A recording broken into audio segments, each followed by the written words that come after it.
बड़े फ़ख्र के साथ कहा जाता है जी मैं अमेरिका जा रही हूँ, मैं यूरोप जा रही हूँ, मैं लंदन जा रही हूँ, लेकिन जब हम यहाँ पर आते हैं तो रियलाइज़ होता है कि पूरा पूरा दिन अकेले अपने बच्चे को देखना कितना मुश्किल होता है। हम बड़ी बुराइयाँ करते हैं ना कि सास इतनी बुरी होती है, सास ये होती है।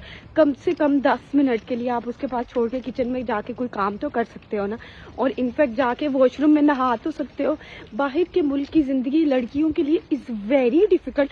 लड़के तो फिर भी अपने काम पे चले जाते हैं, जॉब्स पे चले जाते हैं, लेकिन पीछे जो लड़कियां बचती हैं उनके लिए बहुत मुश्किल होती है। अगर सबसे मुश्किल तरीन काम ना बच्चे पालना है, और उससे भी ज्यादा मुश्किल तरीन काम बच्चे वो भी दूसरे मुल्क में पालना, जहाँ पे आपके पास कोई भी नहीं है, बस एक सपोर्टिव हस्बैंड, उसके अलावा कोई नहीं। अब सपोर्टिव हस्बैंड को घर पे बिठा के रखे या वो बाहर जाएगा और कमाएगा। इतनी मुश्किल जिंदगी, पता नहीं अल्लाह ने क्यों चूज कर लिया मुझे इतनी मुश्किल जिंदगी के लिए।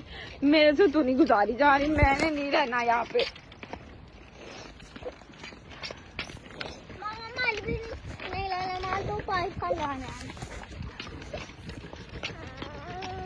किसी लड़की को अगर आपने कोई बददुआ देनी है ना, तो उसको ये करें अल्लाह करे तुम्हारी शादी हो और तुम किसी बाहर के मुल्क में चले। कि आज मेरी फीलिंग्स है जो ट्रू मैंने आप सबको बताई है। यूरोप की जिंदगी इतनी गंदी है, इतनी गंदी है, क्योंकि यहाँ पे कोई देसी कम्युनिटी नहीं नजर आती, कोई देसी खाना नहीं मिलता, बहुत ही घटिया जिंदगी है यहाँ पे। मुझे ऐसे लगता है जैसे मैं एक जेल में हूँ। ज्यादा से पैसे मेरे पास, और मेरे पास सिर्फ अपने 2 बच्चे और एक शोहर, और बस।